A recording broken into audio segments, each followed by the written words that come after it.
அதாவது இந்த சிறுநீரக கற்கள் வந்து நிறைய பேருக்கு வந்து அந்த பிரச்சனை இருக்கும். ஆண்கள்னாலும் சரி, பெண்கள்னாலும் சரி.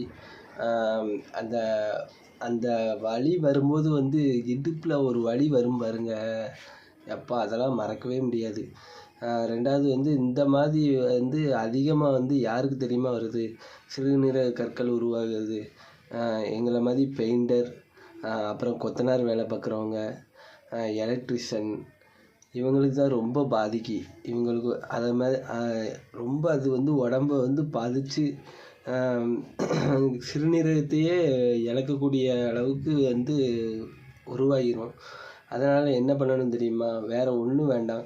காலையில் 7 மணிக்கு போங்க. மார்க்கெட்டில் எங்கேனாலுமே கிடைக்கும். எங்கேனாலுமே உங்கள் ஊர்களில் இது மாதிரி வாழைத்தண்டு இது வந்து 10 ரூபா தான் சைஸு.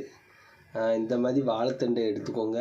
பாதி மட்டும் எடுத்தால் போதும். ஒரு நேரம் வந்து ஜூஸ் போடுறதுக்கு அந்த வாழைத்தண்டு சாறு நல்லா வெட்டி போட்டு வேக விடணும். எக்காரணத்தை கொண்டும் தண்ணி ஊற்றக்கூடாது, சரியா?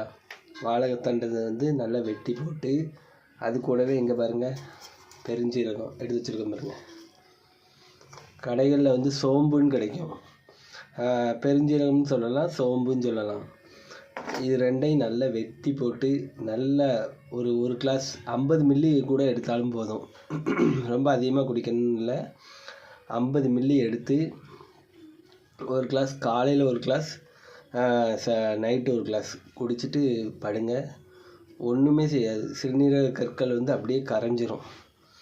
முடிஞ்ச வரைக்கும் இதை ட்ரை பண்ணி பாருங்கள். வீடியோ பிடிச்சா லைக் பண்ணுங்கள். நன்றி, வணக்கம்.